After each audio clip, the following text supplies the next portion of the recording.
Shalom Yusi, sebentar lagi kita akan memasuki periode di mana seringkali kita set goals untuk sepanjang tahun.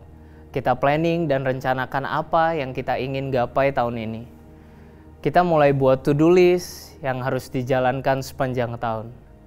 Tapi dalam pelaksanaannya, saudara, seringkali kita lupa kalau segala hal yang kita rencanakan dan persiapkan baik-baik pun tidak 100% akan terjadi persis seperti apa yang kita mau.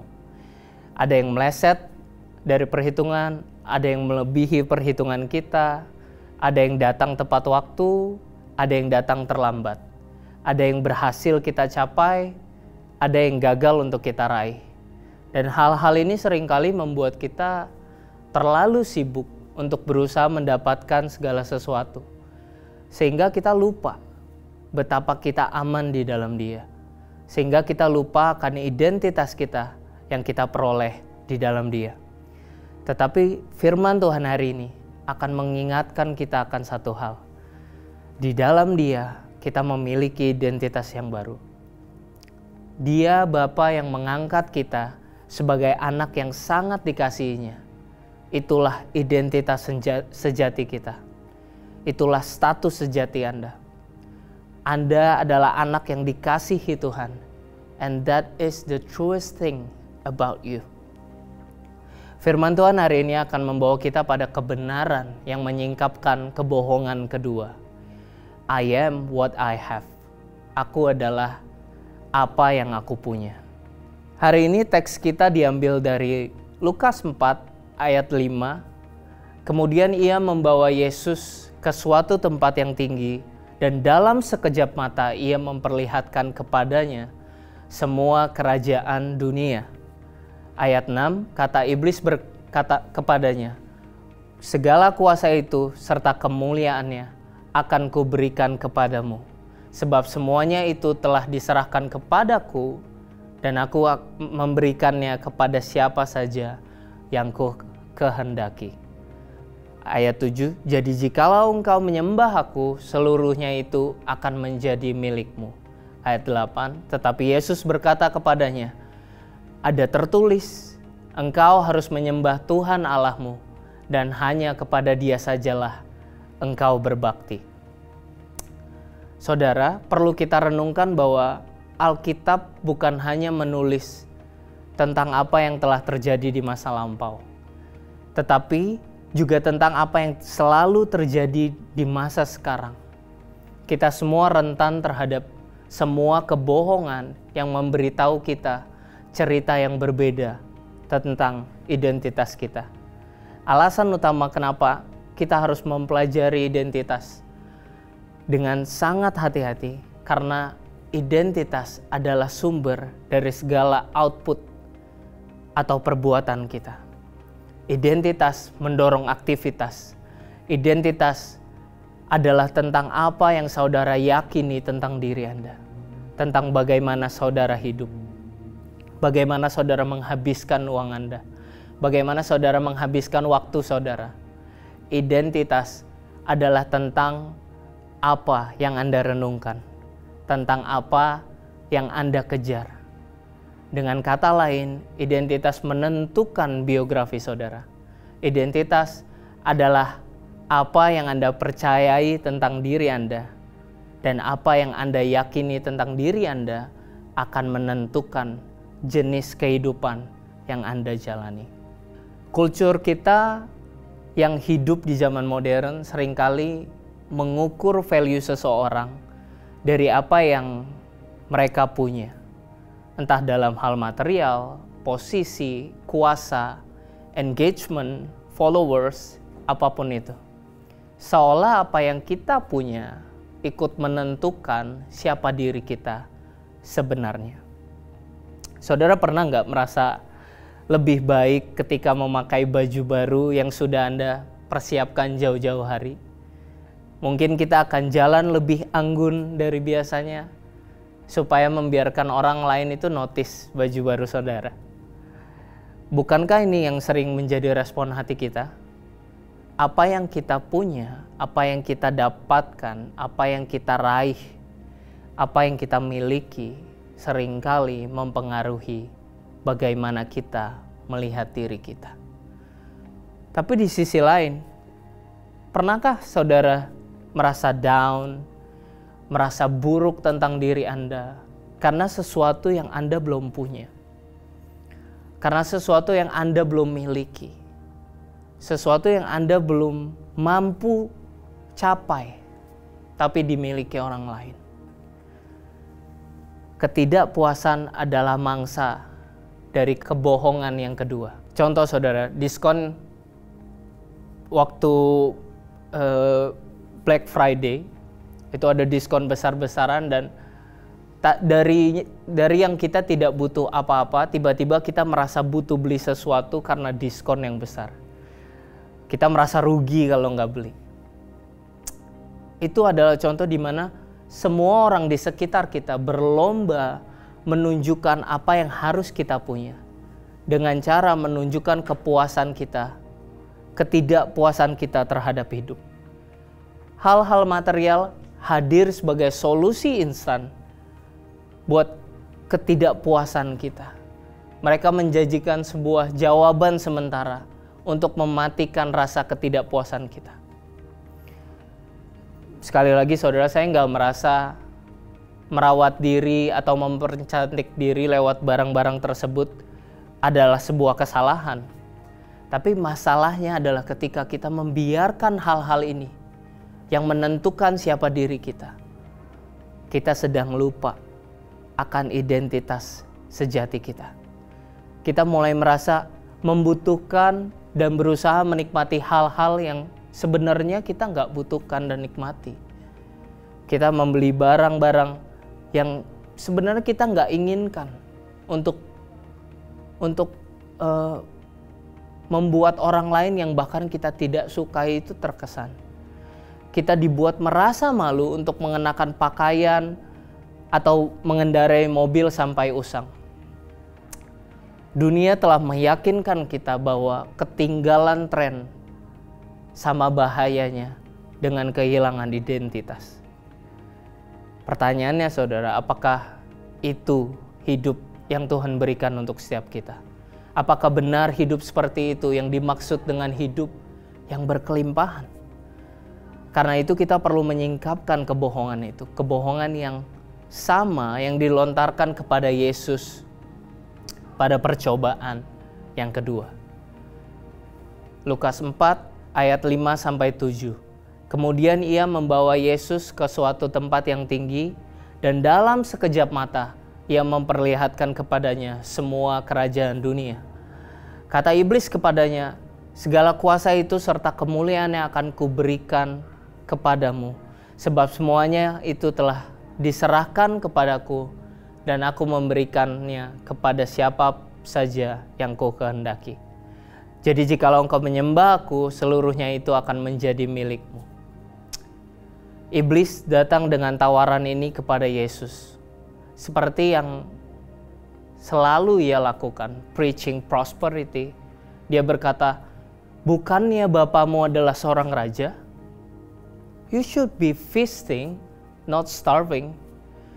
Kamu seharusnya berpesta, bukan berkelimpahan, bukan kelaparan.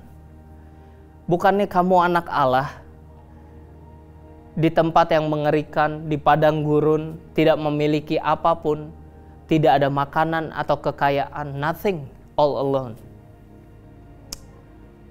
Apa yang iblis coba katakan kepada Yesus adalah, kamu telah hidup 30 tahun tanpa adanya kejelasan, tinggal di kota yang tidak jelas, tidak ada murid yang mengikutimu, tidak ada mukjizat, tidak ada khotbah selama 30 tahun. Tidak ada apapun kecuali kerja pada perusahaan kayu bapakmu. Apa benar hidup seperti itu yang harus kau jalani? Bukankah ini waktunya untuk mengambil apa yang seharusnya jadi hakmu sebagai anak Allah? Dan di ayat 6 saudara, saya berpikir, menurut saya, iblis membuat kalimat yang over-promising.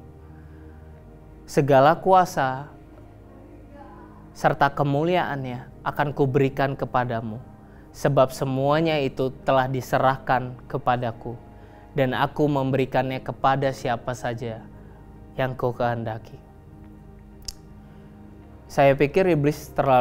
Menurut saya iblis terlalu berlebihan tentang dirinya.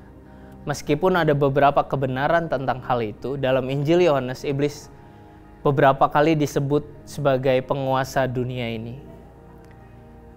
Menurut saya Alkitab menulis ini bukan berarti dia yang memiliki dunia ini secara harafiah, tetapi benar dia yang menguasai sistem, prinsip, value yang berlaku pada kehidupan modern ini. Dan apa yang iblis coba katakan kepada Yesus adalah, mengapa harus ambil jalan yang sulit? Jikalau engkau menyembah aku, semuanya itu menjadi milikmu. No pain, no cross. Solusi instan. Bukankah itu menjelaskan apa yang sering kali kita alami di masa sekarang? Mari bayangkan saudara, jika kita ada di posisi Yesus. Dia yang punya segalanya harus hidup seperti kita sebagai manusia. Merasakan apa yang kita rasakan. Berjuang melawan hal-hal yang juga kita hadapi.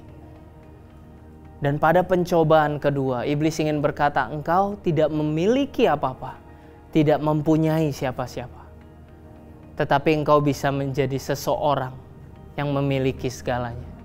Iblis menawarkan kepada Yesus sebuah solusi instan terhadap signifikansi Yesus.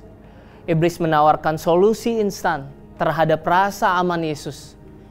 Iblis menawarkan solusi instan untuk menjadi penguasa tanpa melalui salib dan penderitaan. Dan kalau kita mau jujur saudara, seringkali kita tergoda dan mengambil solusi instan yang ditawarkan. Mungkin itu akan menjawab permasalahan kita dalam satu musim. Tetapi setelah beberapa hari, beberapa bulan, beberapa tahun dalam perjalanan hidup kita, satu titik kita akan sadar bahwa pertumbuhan yang dewasa dan matang adalah akar yang merambat kuat sampai bawah dan bukan solusi instan.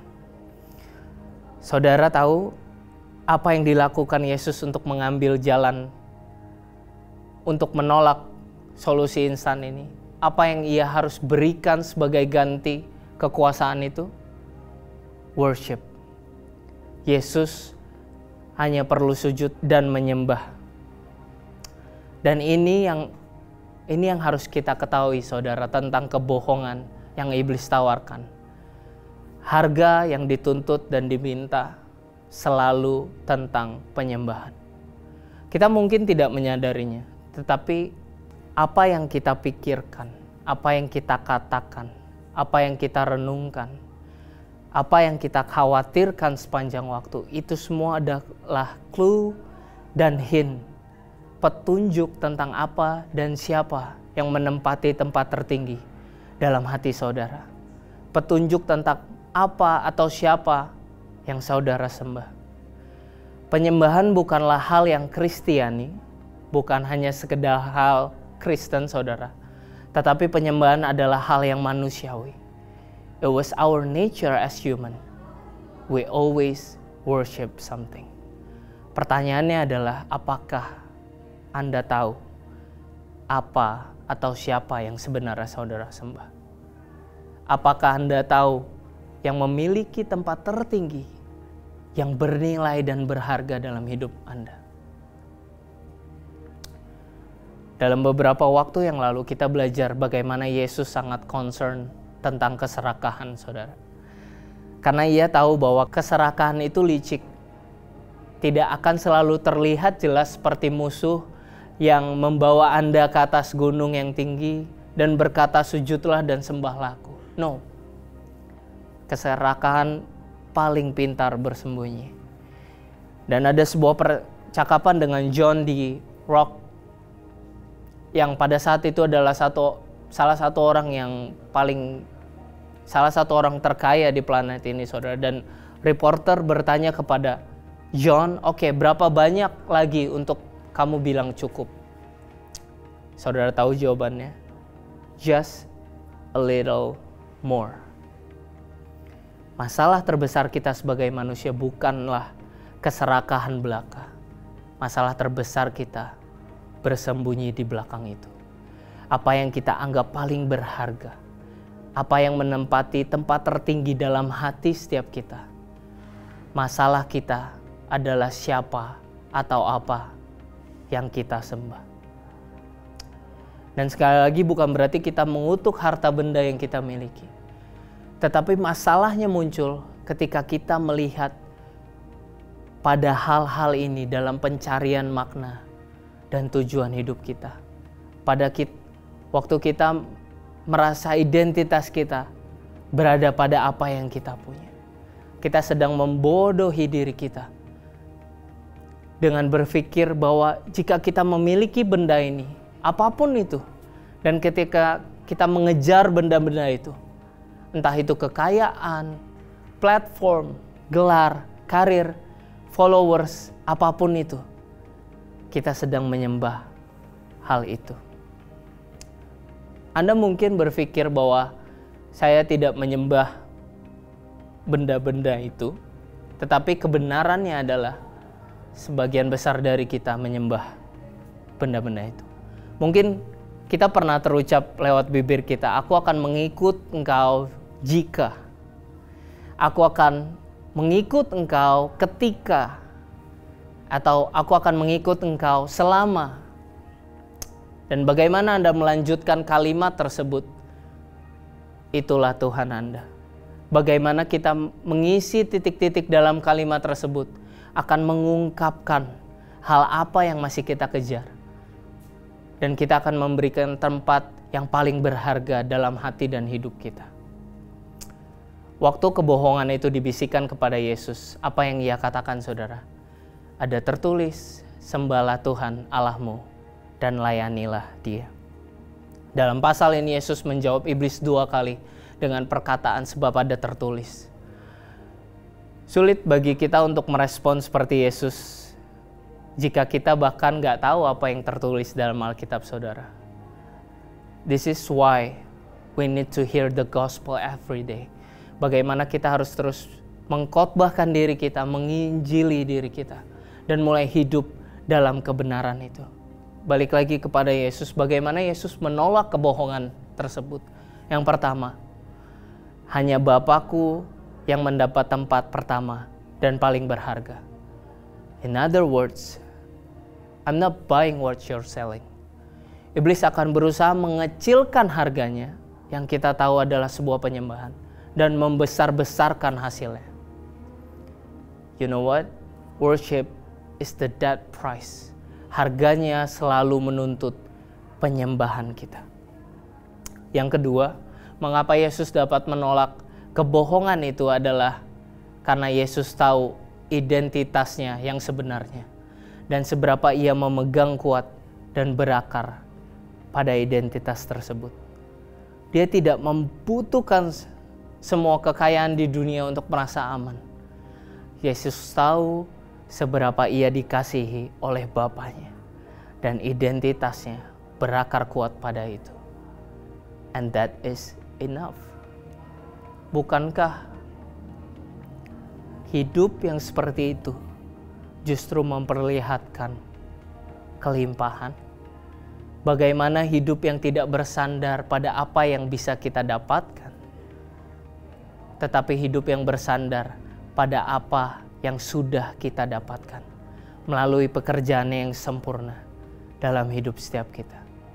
Bagaimana hidup yang dapat memilih untuk tidak ikut serta dalam perlombaan-perlombaan kecil untuk mendapatkan sesuatu. Hidup yang bersandar pada pengetahuan bahwa kita adalah anak yang dikasihi Bapa. Bapa puas dalam memandang kita karena identitas kita bukan berdasar pada apa yang kita dapat lakukan atau yang dapat kita capai. Bukan pada performa kita atau bahkan bukan pada apa yang dapat kita miliki. Tetapi justru dalam performa Kristus yang sempurna. Sehingga kita bisa berhenti dalam pengejaran kita akan hal-hal yang dapat kita miliki. Kita dapat berhenti dalam pencarian untuk mengisi kekosongan dalam hati kita. Kita dapat berhenti dalam penyembahan kita akan hal-hal tersebut. Apa yang kita pelajari hari ini adalah bagaimana kebohongan itu hanya dapat dikalahkan oleh penyembahan kita. Kemana hati kita mengarah. Karena hal itu seringkali dalam penyembahan kita membuka tangan kita seperti ini. Jarang ya kita menemui orang yang menyembah dengan tangan yang terkepal, saudara. Karena secara ontologis kita sadar bahwa inilah cara kita menyembah, dengan tangan yang terbuka. Semua tidak ku ketahui sejak awal.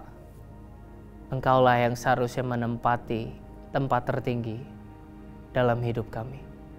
Dan ketika kita berhenti pada perlombaan untuk memiliki segalanya, kita akan mulai bisa untuk memberi. Karena kita tahu bahwa kita hanyalah penata layan. Apapun yang dipercayakan Tuhan kepada kita, waktu, uang, talenta, tenaga, itu semua milik Tuhan. Begitulah cara kita dapat terlepas dari kebohongan tersebut. Respon yang keluar dari dalam hati kita, bagaimana ia dapat dikenal melalui apa yang dipercayakan dalam hidup kita.